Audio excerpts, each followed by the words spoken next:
ഷാഫി ഞാൻ പറഞ്ഞല്ലോ, അതിൻ്റെ ഫ്രം ദ ബിഗിനിങ് ഞാൻ പറയുന്നുണ്ട്, ഷാഫി ഡബിൾ ഫേസ് ഉള്ള ഒരു കുറുക്കനാണ്, കുരുട്ട് ബുദ്ധിക്കാരനായ കുശാഗ്ര ബുദ്ധിക്കാരൻ. അവൻ്റെ കയ്യിലെ ടൂൾ മാത്രമാണ് രാഹുൽ മാങ്കൂട്ടത്തിൽ.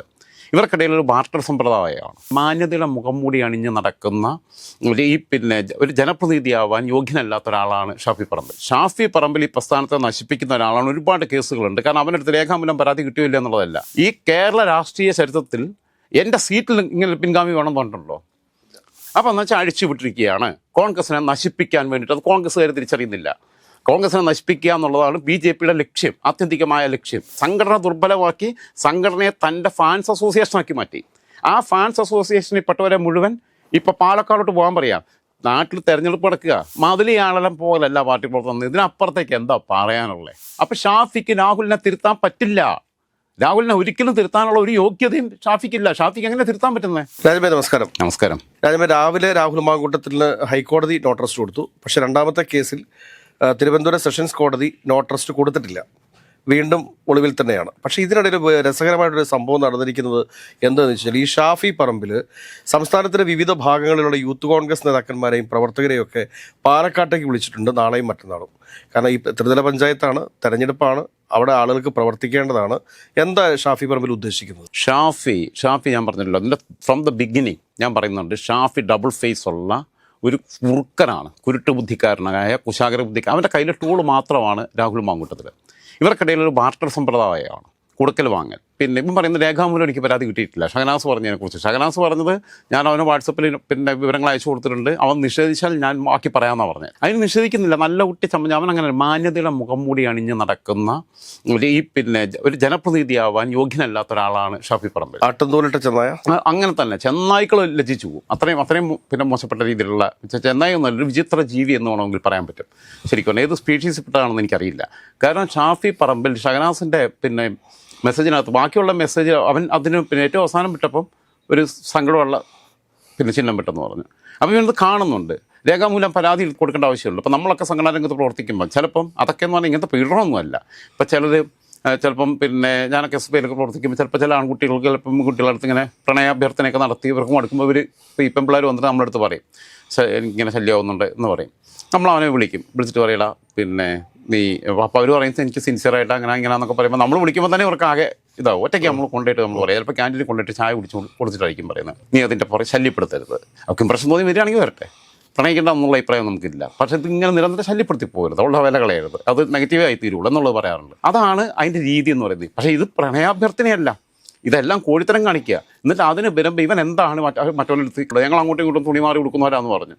ഏതൊക്കെ തുണിയാന്ന് പറഞ്ഞിട്ടില്ല, ഡ്രസ്സ് അങ്ങോട്ടും ഇങ്ങോട്ടും മാറി ഇടുന്നവരാന്ന് പറഞ്ഞു. അതിൽ ഡ്രസ്സ് എന്ന് പറഞ്ഞു കഴിഞ്ഞാൽ അതിന് എല്ലാം പെടും. ഏതൊക്കെ ഇനി മാറി കൊടുക്കുന്നത് എനിക്കറിയത്തില്ല, അത് അവരാ പറയണ്ടേ. എൻ്റെ വ്യക്തി ജീവിതത്തിലും പൊതുജീവിതത്തിലും ഷാഫിക്കോട് പറയാത്ത ഒരു കാര്യവുമില്ല എന്ന് പറഞ്ഞിട്ടുള്ളവനാണ് രാഹുൽ മാങ്കൂട്ടം. പരസ്യമായിട്ട് അത് മാത്രമല്ല, ഇവർ ഒരുമിച്ച് ഉണ്ണുന്നവർ, ഒരുമിച്ച് ഉറങ്ങുന്നവർ, ഒരുമിച്ച് നടക്കുന്നവർ, ഒരുമിച്ച് റീൽസ് ഇടുന്നവർ, ഒരുമിച്ച് കുളിക്കുന്നവർ, ഒരുമിച്ച് കളിക്കുന്നവർ, ഞാൻ വേറെ അർത്ഥത്തിലല്ല പറഞ്ഞത്, ഇതെല്ലാം ചെയ്യുന്നവർ, എല്ലാം പരസ്പരം പങ്കുവെക്കുന്നവർ, എല്ലാ അർത്ഥത്തിലും എല്ലാം പരസ്പരം പങ്കുവെക്കുന്നവർ, ഇൻ ഓൾ സെൻസ് അങ്ങനെ ചെയ്യുന്നവർക്കിടയിൽ ഈ കാര്യമെല്ലാം അറിഞ്ഞിട്ട് എന്തിനു പ്രൊട്ടക്ട് ചെയ്തു? ഒരു കേസല്ല, ഷഹനാസിൻ്റെ കേസ് മാത്രമല്ല, ഒരുപാട് കേസുകൾ ഇനിയും പുറത്തോട്ട് വരാനുണ്ട്. പല പെൺകുട്ടികളും കൊടുത്തിട്ടുള്ള പരാതികളോട് ഇവർ പുച്ഛ സ്വഭാവം കാണിച്ചിട്ടുള്ളതും കാണാൻ കൊള്ളാവുന്ന ചില പെൺകുട്ടികളുടെ അടുത്ത് ഇവരുമായിട്ട് അഡ്ജസ്റ്റ് ചെയ്ത് കഴിഞ്ഞാൽ അവർക്ക് നല്ല രീതിയിൽ അവിടെ സ്വീകാര്യത കിട്ടുകയും കമ്മിറ്റിയിൽ എന്തെങ്കിലും പറയാനുള്ള ഇത് കിട്ടുകയും ചെയ്തു. സജിന എന്ന് പറഞ്ഞ പെൺകുട്ടി പറഞ്ഞില്ലേ, യൂത്ത് കോൺഗ്രസിന് സംസ്ഥാന സെക്രട്ടറി, ഒരു സാധാരണക്കാരിയായ പെൺകുട്ടി. അങ്ങനെയുള്ള പെൺകുട്ടികൾക്ക് ഈ രംഗത്തേക്ക് കടന്നു വരാൻ കഴിയാത്ത അവസ്ഥ ഉണ്ടാകുകയാണ്. ഇവർ പറയുന്ന ഷഹനാസ് ബ്യൂട്ടി പാർലറിൽ പോയിട്ടാണ് വന്നേക്കുന്നത്, ഫേഷ്യൽ ചെയ്തിട്ടാണ് വന്നേക്കുന്നത്. മറ്റോമാർക്ക് ബ്യൂട്ടി പാർലറിൽ നിന്ന് ഇറങ്ങാൻ സ്വന്തമായിട്ട് മേക്കപ്പ് മാനുള്ള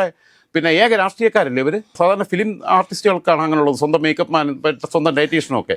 അതുള്ള ആൾക്കാർ എന്നിട്ട് ഈ പെമ്പിള്ളേർക്ക് ഇത് പറ്റത്തില്ലേ? പണ്ട് നമ്മുടെ നാട്ടിൽ പെമ്പിള്ളേരായിരുന്നു ഇങ്ങനെ ഒരുങ്ങി നടക്കുന്നത്. ആമ്പിള്ളേർ ഇപ്പോഴാണ് തുടങ്ങിയിട്ടുള്ള ഫേഷ്യലൊക്കെ ചെയ്യാൻ തുടങ്ങി. അത് ഈ രാഹുൽ മാങ്കൂട്ടം ലിപ്സ്റ്റിക് ഇട്ട് നടക്കുന്ന MLA എന്നാണ് പാലക്കാട്ടുകാർ പറയുന്നത്. അപ്പോൾ എന്തായിരുന്നാലും ഷാഫി പറമ്പിൽ ഈ പ്രസ്ഥാനത്തെ നശിപ്പിക്കുന്ന ഒരാളാണ്. ഒരുപാട് കേസുകളുണ്ട്. കാരണം അവനടുത്ത് രേഖാമൂലം പരാതി കിട്ടിയില്ല എന്നുള്ളതല്ല. അപ്പോൾ അവൻ്റെ പദവി എന്താ? യൂത്ത് കോൺഗ്രസിൻ്റെ സംസ്ഥാന അധ്യക്ഷ സ്ഥാനത്തിരിക്കുന്നവൻ സ്വന്തം കൂടെ നിൽക്കുന്ന സഹപ്രവർത്തകരായിട്ടുള്ള പെൺകുട്ടികൾക്ക് സംരക്ഷണം ഒരുക്കി കൊടുക്കുന്നതിന് പകരം അവരെ ശല്യപ്പെടുത്തുന്നവനെ വളർത്തിക്കൊണ്ടുവരിക. ഇവിടെ M. ലിജു യൂത്ത് കോൺഗ്രസിൻ്റെ സംസ്ഥാന അധ്യക്ഷനായിട്ട് കുറച്ച് കാലം ഇരുന്നിട്ടുണ്ട്, T. സിദ്ദിഖ് ഇരുന്നിട്ടുണ്ട്, PC. വിശ്വനാഥ് ഇരുന്നിട്ടുണ്ട്, KP. അനിൽകുമാർ, ഇപ്പോൾ CPM-ലേക്ക് പോയ KP. അനിൽകുമാർ ഇരുന്നിട്ടുണ്ട്. ഇവരാരെങ്കിലും അവരുടെ പിൻഗാമിയെ നിശ്ചയിച്ചിട്ടാണോ പോയിട്ടുള്ളത്? ഒരിക്കലുമല്ല. ഏതെങ്കിലും യൂത്ത് കോൺഗ്രസിന് 15 ദിവസം ഇരുന്നിട്ടുണ്ട്. എൻ്റെ അടുത്ത പിൻഗാമിയായിട്ട് ഇന്ന ആൾ വരണം എന്ന് പറഞ്ഞിട്ട് വാശി പിടിച്ചിട്ടാണോ പോയിട്ടുള്ളത്? അല്ലല്ലോ. ഇവിടെ ബൈ ഇലക്ഷൻ പലതും നടന്നിട്ടില്ലേ? കോന്നിയിൽ 2019 അടൂർ പ്രകാശ് ആറ്റിങ്ങിൽ നിന്ന് മത്സരിച്ച് ജയിച്ചപ്പോൾ കോന്നിയിൽ ബൈ ഇലക്ഷൻ നടന്നു. എറണാകുളത്ത് പിന്നെ ഹൈബി ഈഡൻ 2019 ലോക്സഭയിൽ പോയപ്പോൾ ബൈ ഇലക്ഷൻ നടന്നു. 2019 മുരളീധരൻ ലോക്സഭയിൽ വടകരയിൽ നിന്ന് പോയപ്പോൾ പിന്നെ മറ്റേ ഇവിടെ വട്ടിയൂർക്കാവിൽ ബൈ ഇലക്ഷൻ നടന്നു.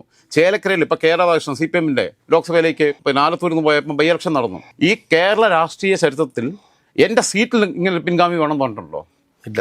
DYFയിലോ ഇപ്പൊ AYFലോ പിന്നെ യൂത്ത് ലീഗിലോ യുവമോർച്ചയിലോ എനിക്ക് ശേഷം ഇന്ന ആളെ യൂത്ത് പിന്നെ അതിന്റെ സംസ്ഥാന അധ്യക്ഷനാക്കണം എന്ന് പറഞ്ഞിട്ട് ആരെങ്കിലും പറഞ്ഞിട്ട് ഒരാളും പാർട്ടിയെ മുൾമുനെ നിർത്തിയില്ല. അങ്ങനെ ചെയ്യാൻ മാത്രം ഷാഫി വളർന്നത് ഷാഫിയുടെ പണത്തിന്റെ ബലത്തിലാണ്, ഷാഫിയുടെ സ്വാധീനത്തിന്റെ ബലത്തിലാണ്. തുർക്കിയുമായിട്ടുള്ള ബന്ധം, അതേപോലെ തന്നെ കേരളത്തിലേക്ക് വരുന്ന ലഹരി മരുന്ന് മാഫിയുമായിട്ടുള്ള എന്തെങ്കിലും ബന്ധങ്ങളുണ്ടോ? ഈ ഫണ്ട് പമ്പിങ്, ഇങ്ങോട്ട് ഫണ്ട് പമ്പ് ചെയ്യുന്നത് എങ്ങനെയാണ്? തുർക്കിയുമായിട്ടുള്ള ബന്ധം എന്താണ്? ഹവാലകളുമായിട്ടുള്ള ബന്ധം, മാഫിയുമായിട്ടുള്ള ബന്ധം എന്താണ്? ലഹരി മരുന്ന് പിന്നെ കടത്തുമായിട്ട് സംഘങ്ങളുമായിട്ടും സ്വർണ്ണക്കടത്ത് സംഘങ്ങളുമായിട്ടുള്ള ബന്ധം എന്താണ്? എന്തുകൊണ്ടാണ് ഇത് ED അന്വേഷിക്കാത്തത്? ED എൻഫോഴ്സ്മെന്റ് ഡയറക്ടറേറ്റ് ഇത് അന്വേഷിക്കാത്തതിൻ്റെ പിന്നിൽ, NIA അത് അന്വേഷിക്കാത്തതിൻ്റെ പിന്നിൽ ഇത് പോകുന്ന പോലെ പോകട്ടെ എന്നുള്ള രീതിയിൽ കോൺഗ്രസിനെ തകർക്കാൻ ഇവനെ ഇവിടെ നിൽക്കുന്നതാണ് നല്ലതെന്നുള്ള രീതിയിൽ അതിൻ്റെ എക്സ്ട്രീം ലെവലിലേക്ക് പോകുന്നവരെ അവർ കണ്ണടച്ച് നിൽക്കുന്നു എന്നാണ് ഞാൻ മനസ്സിലാക്കുന്നത്. ഇല്ലെങ്കിൽ എന്തുകൊണ്ട് അവർ അന്വേഷിക്കാത്ത അത്തരം കാര്യങ്ങളിലേക്ക്? ഇവൻ ആരോപണങ്ങളെല്ലാം അന്തരീക്ഷത്തിൽ നിൽക്കുന്നുണ്ടല്ലോ. അപ്പോൾ BJPക്ക് ഇതിനകത്ത് ചില താല്പര്യങ്ങളുണ്ടെന്നാണ് ഞാൻ മനസ്സിലാക്കുന്നത്. കാരണം ഇവനിവിടെ നിൽക്കണം, നിന്നിട്ട് കോൺഗ്രസിനെ പിന്നെ മെല്ലെ അവിടെ കോൺഗ്രസിനെ ഇല്ലാതാക്കി മാറ്റാൻ പറ്റുന്ന ഒപ്പുവെച്ച കാലം പോലെ ആക്കിയിരിക്കണമെങ്കിൽ ഷാഫിയെ പോലെ ആൾ കോൺഗ്രസിൽ ഇരിക്കണം എന്നുള്ളതാണ്. പോപ്പുലർ ഫണ്ടുകാരെ പൊക്കാൻ എന്താ ഇത്രയും വൈകിപ്പോയത്? നേരത്തെ അറിയാലോ ഇവർക്ക്. അപ്പോൾ ഇവിടെ കൈവെട്ടലും തലവെട്ടലും ഒക്കെ നടത്തി അവർക്കെതിരെ ഒരു പൊതുവികാരം ഉണ്ടാക്കി അവരെ അറസ്റ്റ് ചെയ്യുമ്പോൾ ഒരു മനുഷ്യൻ പോലും അവരെ സപ്പോർട്ട് ചെയ്യാൻ പറ്റാത്ത മാനസികാവസ്ഥയിലേക്ക് ആളുകളെ എത്തിച്ചതിന് ശേഷം വന്ന് പിടിക്കുക. ഇന്റലിജൻസ് വിഭാഗങ്ങൾക്ക് IBക്ക് ഈ വിവരമില്ലേ? ഒക്കെ അറിയാലോ. ആഭ്യന്തര വകുപ്പ് അവരുടെ കയ്യിലാണല്ലോ, അവർ കാലങ്ങളായിട്ട് ഭരിക്കുകയാണല്ലോ. അപ്പോൾ അതുവരെ വെയിറ്റ് ചെയ്യുക എന്ന് പറയുന്നത് BJPയുടെ തന്ത്രം, RSSന്റെ തന്ത്രമാണ്, നാഗ്പൂരിലെ ബുദ്ധികേന്ദ്രങ്ങളാണ്. അത് കോൺഗ്രസ്സുകാർ തിരിച്ചറിയുന്നില്ല. പോപ്പുലർ ഫ്രണ്ടുകാർ അവർ ജയിലിൽ കിടക്കുകയാണെങ്കിൽ അവരുടെ മാനസികാവസ്ഥയുള്ളവർ അവർക്ക് ഫണ്ട് ഒടുക്കി കൊടുത്തവരും ഇപ്പോഴും പുറത്തു കൊണ്ട് ഇവിടെയുണ്ടല്ലോ. അവരെ സംബന്ധിച്ചിടത്തോളം ഷാഫിയെ മുഖ്യമന്ത്രിയാക്കി കൊണ്ടുവരിക എന്നുള്ളത് ആണ് അവരുടെ അച്ചീവ്മെൻ്റ് കാണുന്നത്. അവർക്ക് അവരുടെ ഒരാൾ, അവരുടെ അതേ സമാനമായ ചിന്താഗതിയുള്ള എന്നാൽ സെക്കുലർ ഫേസ് ആയിട്ട് ഒരു മാസ്ക് വെച്ച് നിൽക്കുന്ന ഒരാളെ കേരളത്തിലെ മുഖ്യമന്ത്രിയാക്കി കൊണ്ടുവരിക എന്നുള്ളത്, അതിന് വേണ്ടിയിട്ടുള്ള പണി അവരെടുക്കുന്നത്. അവർക്ക് ഒരിക്കലും കുഞ്ഞാലിക്കുട്ടി മുഖ്യമന്ത്രിയായി കാണാൻ താല്പര്യം ഉണ്ടാവില്ല. മുസ്ലിം ലീഗിലെ ആരും മുഖ്യമന്ത്രിയായി കാണാൻ അവർക്ക് താല്പര്യം ഉണ്ടാവില്ല. അവർക്ക് T സിദ്ദിഖ് മുഖ്യമന്ത്രിയായി കാണാനോ ആര്യയുടെ മുഹമ്മദ് മുഖ്യമന്ത്രിയായി കാണാനോ അവർ ആഗ്രഹിച്ചിട്ടില്ല. അവർക്ക് വേണ്ടത് തീവ്രവാദ മനോഭാവമുള്ള ഒരാളെ, അവരുടെ അജണ്ടകൾ നടപ്പിലാക്കാൻ പറ്റുന്ന ഒരാളെ കേരളത്തിൻ്റെ മുഖ്യമന്ത്രിയായിട്ട് കൊണ്ടുവരണം എന്നുള്ളതാണ്. അതിനാണ് ഷാഫിയയ്ക്ക് അവർ ബാക്ക് ബോണായിട്ട് നിൽക്കുന്നത്. അത് ആ ബന്ധങ്ങൾ പരിശോധിക്കാതിരുന്നിട്ടോ അറിയാതിരുന്നിട്ടോ അല്ല. അതിനുള്ള സംവിധാനമൊക്കെ ഇന്ത്യയിലെ ആഭ്യന്തര ഇൻ്റലിജൻസ് ഏജൻസികൾക്ക് കൊണ്ട്, ഇന്ത്യയിലെ റോയ്ക്കുണ്ട് പുറത്തുള്ള കാര്യങ്ങൾ നടക്കാൻ, അവിടെ നിന്നുള്ള ബന്ധങ്ങൾ കണ്ടുപിടിക്കാൻ. എന്നിട്ട് എന്തുകൊണ്ട് അവർ സൈലൻ്റ് ആയിട്ടിരിക്കുന്നത്? അപ്പോൾ എന്ന് വെച്ചാൽ അഴിച്ചു വിട്ടിരിക്കുകയാണ് കോൺഗ്രസിനെ നശിപ്പിക്കാൻ വേണ്ടിയിട്ട്. അത് കോൺഗ്രസ്സുകാർ തിരിച്ചറിയുന്നില്ല. കോൺഗ്രസിനെ നശിപ്പിക്കുക എന്നുള്ളതാണ് BJPയുടെ ലക്ഷ്യം, ആത്യന്തികമായ ലക്ഷ്യം. ആ രീതിയിലേക്കാണ് കാര്യങ്ങൾ പോകുന്നത്. ഇവരുടെ ഇടപാടുകളെല്ലാം നോക്കണ്ടേ? ഇവിടെ സംഘടന ദുർബലമായില്ലേ യൂത്ത് കോൺഗ്രസ്? പ്രതിപക്ഷത്തിരിക്കുന്ന സംഘടനകളല്ലേ ഏറ്റവും കൂടുതൽ, യുവജന സംഘടനകളല്ലേ ഏറ്റവും രംഗത്ത് വരണ്ടേ? സംഘടന ദുർബലമാക്കി സംഘടനയെ തൻ്റെ ഫാൻസ് അസോസിയേഷനാക്കി മാറ്റി. ആ ഫാൻസ് അസോസിയേഷനിൽ പെട്ടവരെ മുഴുവൻ ഇപ്പോൾ പാലക്കാടോട്ട് പോകാൻ പറയാം.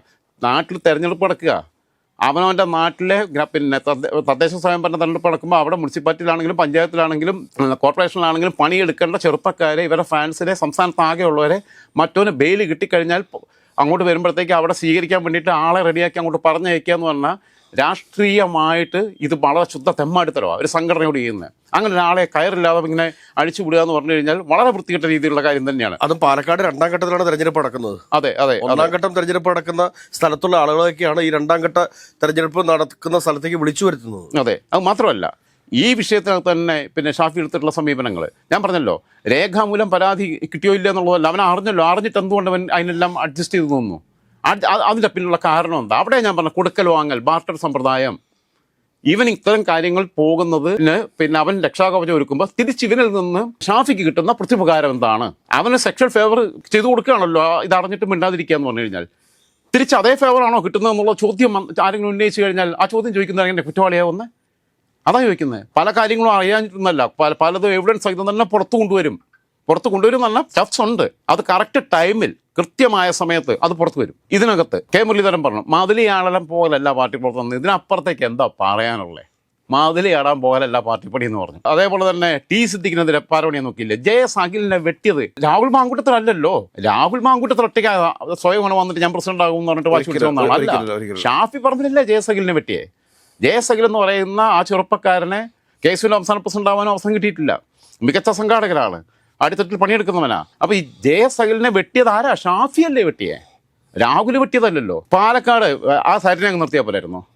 ഒരു നല്ല കേഡറെ അവർ നഷ്ടപ്പെടുത്തി കളഞ്ഞില്ല. അല്ലെ വീട്ടിൽ ബലറാമനെ നിർത്തിയാൽ വീട്ടിൽ വെള്ളാമിനെ നിർത്തത്തില്ലായിരുന്നോ? അപ്പൊ ആരാ വെട്ടിയത്? ഷാഫിയല്ലേ വെട്ടിയത്, അല്ലാതെ രാഹുൽ മാങ്കൂട്ടത്തിൽ വെട്ടിയതല്ലോ. രാഹുൽ മാങ്കൂട്ടത്തിൽ റിബലായിട്ടോ സ്വതന്ത്രനായിട്ടോ പോയി മത്സരിച്ചവരല്ലോ. പാർട്ടിയുടെ ഔദ്യോഗിക സ്ഥാനാർത്ഥിയാക്കിയിട്ട് കൊണ്ടുവന്നത് ഷാഫിയല്ലേ. ഷാഫിയാണ് ഈ കാര്യത്തിനകത്തൊക്കെ സംഘടനാപരമായി ഒന്നാം പ്രതി. കോൺഗ്രസ് ഇന്ന് അനുഭവിക്കുന്ന പ്രതിസന്ധികളുടെ കാരണക്കാരൻ ഷാഫി പറമ്പിൽ എന്ന ഒരൊറ്റ ഒരുത്തനാണ്. മറ്റവൻ ഇവന്റെ വിരൽ പിടിച്ച് കയറി വന്നവനാ. തിരുത്തേണ്ടവർ തിരുത്താതിരുന്നതാണ് പ്രശ്നമെന്ന് ഇന്നലെ മാത്യു കൊടുനാടൊക്കെ പറഞ്ഞിട്ടുണ്ടല്ലോ. തിരുത്താൻ കഴിയുമോ? അത് പറയാൻ അർഹതയില്ല. അപ്പൊ ഷാഫിക്ക് രാഹുലിനെ തിരുത്താൻ പറ്റില്ല. രാഹുലിനെ ഒരിക്കലും തിരുത്താനുള്ള ഒരു യോഗ്യതയും ഷാഫിക്കില്ല. ഷാഫിക്ക് എങ്ങനെ തിരുത്താൻ പറ്റുന്നത്? ഷാഫിക്ക എന്ന് പറഞ്ഞിട്ട് ഒന്ന് നോക്കിക്കഴിഞ്ഞാൽ കഴിഞ്ഞു, പരിപാടി കഴിഞ്ഞു. ഷാഫിക്ക എന്ന് പറഞ്ഞിട്ട് ടോൺ മാറ്റി വിളിച്ചാൽ മതി, പരിപാടി കഴിഞ്ഞു. അപ്പം ഇതാണ് ഇവർ ചെയ്തിട്ടുള്ളത്. പിന്നെ ടി സിദ്ദിഖിനെതിരെ പല നോക്കില്ല. ബിനു ചുള്ളിയിൽ പിന്നെ KC വേണുഗോപാലിന്റെ ഒരു പയ്യനാണ്. ഇപ്പോൾ അവനാണല്ലോ പിന്നെ വർക്കിംഗ് പ്രസിഡന്റ്. അടുത്തെത്തി പണിയെടുക്കുന്ന പയ്യനാണ്. 2 വർക്കിംഗ് പ്രസിഡന്റുമാരിൽ ഒരാൾ. അവന്റെ പ്രദേശത്ത് നന്നായി പണിയെടുക്കുന്ന ഒരാളാണ്. ഗ്രൗണ്ടിൽ ഇറങ്ങി പണിയെടുക്കുന്ന പയ്യനാണ്. വിമർശനങ്ങൾ വേറെയുണ്ട് ആ കുളന്നതിനകത്ത്. പക്ഷേ ബിനു ചുള്ളിയിലൊക്കെ അതിന് യോഗ്യനാ. അടുത്തെത്തി പണിയെടുത്തിട്ടുള്ളതാ. എന്നാൽ KC പോലെ ഒരാൾ ദേശീയ ജനറൽ സെക്രട്ടറിയാണ്. പുള്ളിക്ക് വേണമെങ്കിൽ ബിനു ചുള്ളിനെ കൊണ്ടുവന്നിട്ട് പറയുന്നിടത്ത് അക്കോമഡേറ്റ് ചെയ്യാൻ പറ്റത്തില്ലേ? അങ്ങനെയാണോ ചെയ്യുന്ന ഒരു സംഘടനയ്ക്കകത്ത്? ഒരു സംഘടനാപരമായി പണിയെടുത്തിട്ട് വരണ്ടേ? ബാക്കിയുള്ളവരെ വെട്ടിയിട്ടാണോ വേറൊരാളെ കൊണ്ടുവന്നിട്ട് അക്കോമഡേറ്റ് ചെയ്യുന്നത്? ബാക്കിയുള്ള പാർട്ടികളെ കണ്ടുപിടിക്കുക. ഞാൻ പറഞ്ഞല്ലോ, Youth League, AYF, Yuva Morcha, DYFI, ഇവരെയൊക്കെ കണ്ടുപിടിക്കുക. എന്താ യൂത്ത് കോൺഗ്രസിന് ഇങ്ങനെ ആക്കിയത്? ആരൊക്കെ യൂത്ത് കോൺഗ്രസിന്റെ സംസ്ഥാന അധ്യക്ഷന്മാരായിട്ടുണ്ട്? എത്ര പേര് കോൺഗ്രസിനകത്തിരിക്കുന്ന മുതിർന്ന നേതാക്കന്മാരെല്ലാം യൂത്ത് കോൺഗ്രസ് കൂടെ കടന്നു വന്നതാണ്, KC കൂടി കടന്നു വന്നതാണ്. അവരാരും ഇതിനെ ഫാൻസ് അസോസിയേഷൻ ആക്കി മാറ്റിയിട്ടില്ല ഒരു കാലഘട്ടത്തിലും. പിന്നെ ഇതിനകത്ത് KM അഭിജിത്തിനെ മൂലയ്ക്കാക്കില്ലേ ഇത്? ഇവന്മാരെ ലോബിങ് അല്ലേ? ടി സിദ്ദിഖ് ഇവനൊക്കെ KSUവിന്റെ സംസ്ഥാന പ്രസിഡന്റ് ആവുന്നതിന് മുമ്പ് യൂത്ത് കോൺഗ്രസിന്റെ സംസ്ഥാന പ്രസിഡന്റ് ആയ ആളാണ് ടി സിദ്ദിഖ്. ടി സിദ്ദിഖിനെ കൽപ്പറ്റയിൽ, അതായത് അടുത്ത തവണ ഇനി മത്സരിച്ച് ജയിക്കുകയും UDF അധികാരത്തിൽ വന്നാൽ മന്ത്രി ആവുകയും ചെയ്യും എന്നുള്ളതുകൊണ്ട് ഒരു മുസ്ലിം വിഭാഗത്തിന് മന്ത്രി വരുമല്ലോ, ഒരു മന്ത്രിയെ വരത്തുള്ളൂ മുസ്ലിം വിഭാഗത്തിന്. കാരണം ലീഗിൽ നിന്ന് ആൾക്കാർ 4-5 പേര് കാണും. അപ്പോൾ അങ്ങനെ വരികയാണെങ്കിൽ സിദ്ദിഖ് വരരുതെന്നും കണ്ട് സിദ്ദിഖിനെ വെട്ടി മാറ്റാൻ വേണ്ടിയിട്ടാണ് ശ്രേയാംസ് കുമാറിനെ മുന്നണിയിലേക്ക് കൊണ്ടുവന്നിട്ട് കൽപ്പറ്റ സീറ്റ് വീണ്ടും ശ്രേയാംസ് കുമാറിനെ UDFന്റെ ഭാഗമായിട്ട് കൊടുപ്പിക്കാനുള്ള ശ്രമം നടത്താൻ വേണ്ടിയിട്ട് യൂത്ത് കോൺഗ്രസിന്റെ സംസ്ഥാന ക്യാമ്പിൽ ശ്രേയാംസ് കുമാറിനെ LDFന്റെ പരിപാടിക്ക് പോലും വിളിക്കാത്ത, DYFIയുടെ ബ്ലോക്ക് പിന്നെ ക്യാമ്പിന് പോലും, ജില്ലാ ക്യാമ്പിന് പോലും വിളിക്കാത്ത, LDFിൽ നിന്നിട്ട് വിളിക്കാത്ത ശ്രേയാംസ് കുമാറിനെ യൂത്ത് കോൺഗ്രസിന്റെ സംസ്ഥാന ക്യാമ്പിൽ കൊണ്ടുവന്നു. ഇവന്മാരുടെ പ്ലാനിങ് ആയിരുന്നു സിദ്ദിഖിനെ അവിടെ നിന്ന് വെട്ടിയിട്ട് ശ്രേയാംസ് കുമാറിനെ അവിടെ പ്ലേസ് ചെയ്യുക. അങ്ങനെ കൂടെ നിൽക്കുന്നവരെ പാര വെച്ചിട്ടുള്ള ഒരുപാട് ചരിത്രങ്ങളുണ്ട്. ഈ ഷാഫിയെ വളർത്തിക്കൊണ്ട് വരുന്നതിൽ വലിയൊരു പങ്ക് വഹിച്ച ആളുകൂടിയാണ് T Siddique, Benny Behanan, PT Thomas.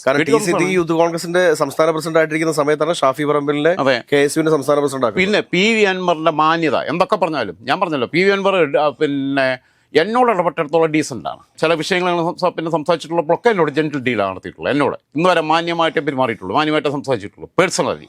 ബാക്കിയുള്ള കാര്യങ്ങളിലുള്ള അഭിപ്രായ വ്യത്യാസങ്ങൾ നമ്മൾ പറയാറുമുണ്ട്. ചില കാര്യങ്ങൾക്കകത്ത് വിയോജിപ്പുകൾ ശക്തമായിട്ട് പറയാറുണ്ട്, വിമർശിക്കാറുണ്ട്, ഒക്കെയുണ്ട്. ആ വിമർശയുടെ പേരിൽ എന്നോട് വ്യക്തിപരമായിട്ടുള്ള വൈരാഗ്യം വെച്ച് വളർത്തിയിട്ടില്ല. അൻവറിൻ്റെ മാന്യത കൊണ്ടാണ് പലതും പറയാത്തത്. തലയിൽ മുണ്ടിട്ട് രാത്രി പോയത് പിന്നെ സംഘടനാ പ്രവർത്തനത്തിനല്ല. അൻവറിന് ഈ വിവരങ്ങൾ പലതും അറിയാം. അൻവർ അതെടുത്ത് പൊട്ടിക്കുമെന്നുള്ള പേടി വന്നു, അതിനാ പോയത്. എന്നിട്ട് പിറ്റേന്ന് ഇവരെ താമസിക്കുന്ന ഹോട്ടലിൻ്റെ മുമ്പിൽ നിൽക്കുമ്പം അബിൻ വർക്കിയുണ്ട്, PK ഫിറോസ് ഉണ്ട്, ഒക്കെ ഉണ്ട്. എന്നിട്ട് തലേന്ന് രാത്രി പോയാൽ പിറ്റേന്ന് ഇവിടെ നിന്ന് പറയുകയാണ്. പിന്നെ അവരെല്ലാം കൂടെ നിൽക്കുന്ന സമയത്ത് ഇവൻ അവിടെ നിന്നിട്ട് പറയുക, അൻവറിനെ കുറിച്ച് നമ്മൾ സംസാരിക്കാനേ പാടില്ല, അൻവർ ഒരു ഫാക്ടർ അല്ല എന്നുള്ള രീതിയിൽ അവഗണിച്ചുകൊണ്ട് വേണം നമ്മൾ ഇനി ക്യാമ്പയിൻ നടത്താൻ. അവൻ ബുദ്ധി ഉപദേശിച്ചു കൊടുക്കുക. തലേന്ന് രാത്രി പോയ നാണമില്ല ഇവന്. തലേന്ന് രാത്രി അവിടെ പോയിട്ട് അൻവർക്ക് എന്നെക്കുറിച്ചൊന്നും പറയല്ലേ എന്ന് പറഞ്ഞ് കാല് പിടിക്കാൻ പോയവൻ, ആരും അറിയാതെ പോയവൻ, പിറ്റേന്ന് ഇരുന്നിട്ട് ഇവിടെ വന്നിട്ട് സദാചാരം പഠിപ്പിക്കുക. അൻവർ എന്ന് പറയുന്ന ഫാക്ടറെ ഇവിടെ ഇല്ല എന്നുള്ള രീതിയിൽ വേണം. അൻവറിനെ കുറിച്ച് നമ്മൾ പറയരുത്, അത് അൻവറിന് ഗുണമായി തീരും എന്ന് പറഞ്ഞാൽ ക്ലാസ് എടുത്ത് കൊടുക്കുക. എന്തോ ചോദിക്കുന്നത്? നാട്ടിൻപുറത്തെ ആൾക്കാരാണെങ്കിൽ മറ്റേത് ചോദിക്കും, നിനക്ക് എത്ര ഉണ്ടെന്ന് ചോദിക്കും. അതാ ചോദിക്കുക, അതെല്ലാം പാടില്ലാത്തവൻ. അപ്പോൾ അവനെ കൊണ്ടെടുക്കുന്ന, അപ്പോൾ അവനെ പ്രൊട്ടക്ട് ചെയ്തവനെയാണ് ചോദിക്കേണ്ടത്. അപ്പോൾ ഞാൻ അതുകൊണ്ടാണ് ഈ കാര്യങ്ങളൊക്കെ പറഞ്ഞത്. പാലക്കാട് ഇവരെ ഫാൻസിനെ മുഴുവൻ എത്തിച്ച് ഈ രീതിയിൽ ചെയ്യണം എന്ന് പറഞ്ഞു കഴിഞ്ഞാൽ മറ്റവൻ ഒളിവിൽ നിൽക്കുമ്പോൾ അവൻ ഓപ്പറേറ്റ് ചെയ്യാൻ പറ്റത്തില്ല. ഇതെല്ലാം ചെയ്യുന്ന ഇപ്പോഴും ഷാഫി അല്ലേ ചെയ്യുന്നത്? ഷാഫി ഇപ്പോഴും അവനെ പിന്നെ ഇങ്ങനെ ചെയ്യാനും മാത്രമുള്ള എന്ത് ഇമോഷണലിയോ അല്ലെങ്കിൽ ഫിനാൻഷ്യലിയോ അല്ലെങ്കിൽ ഫിസിക്കലിയോ ലോക്കാവുന്ന എന്ത് ബന്ധമാണ് ഷാഫിക്ക്, എന്ത് വിധേയത്വമാണ് രാഹുൽ മാങ്കൂട്ടത്തിനോട് ഉള്ളതെന്നുള്ളതാണ് സംഘടന പരിശോധിക്കേണ്ടത്, ജനങ്ങൾ പരിശോധിക്കേണ്ടത്, തിരിച്ചറിവുള്ളവർ അന്വേഷിക്കേണ്ടത്, അവർ നടത്തേണ്ടത്. അതാണ് ചെയ്യേണ്ടത്. അല്ലാതെ ബാക്കിയുള്ളതെല്ലാം ഞാൻ പറഞ്ഞല്ലോ, ബാക്കിയുള്ളതിൻ്റെ ഇപ്പോഴും ഇവിടെ നിന്നിട്ട് കളിക്കുക. ഇത് അവസാനം ഞാൻ പറഞ്ഞു, ഇത് ഒരു സാമ്പിൾ വെടിക്കെട്ട് മാത്രമാണ്. പ്രേക്ഷകരോട് പറയുന്നത് നല്ല ആത്മബലത്തോടു കൂടിയിട്ടും ആത്മധൈര്യത്തോടു കൂടിയിട്ട് തന്നെ പറയുന്നത്. 6 മാസങ്ങൾക്ക് മുമ്പ് പറഞ്ഞപ്പോൾ നിങ്ങൾ പലരും വിശ്വസിച്ചില്ല, പുച്ഛിച്ചു. അപ്പോൾ നമ്മൾ ചിരിക്കുക, പരിഹസിച്ചു. അതെ, നമ്മൾ ചിരിക്കുക, അതൊന്നും നമ്മൾ ചിരിക്കുക. ഇങ്ങനെ ഭീഷണി, അതൊക്കെ നമ്മൾ ചിരിച്ചുകൊണ്ടിരുന്നത് വളരെ രസകരമായിട്ട് കമൻറ്റുകൾ സ്വാധീനിക്കാൻ ശ്രമിച്ചു. സ്വാധീനിക്കാനുള്ള ശ്രമം ആണെങ്കിൽ നമുക്ക് നല്ല ഓഫർ ഒക്കെ വന്നതാണ്. ആ ഓഫറുകളെല്ലാം നിലപാടുകളായിട്ട് മുന്നോട്ട് പോകുക എന്നുള്ളതാണ്. ഷാഫി പറമ്പിൽ എന്താണെന്നുള്ളത് കേരളീയ സമൂഹത്തിൻ്റെ മുമ്പിൽ തുറന്ന് കാണിക്കപ്പെടും. കുറച്ച് വെയിറ്റ് ചെയ്യുക.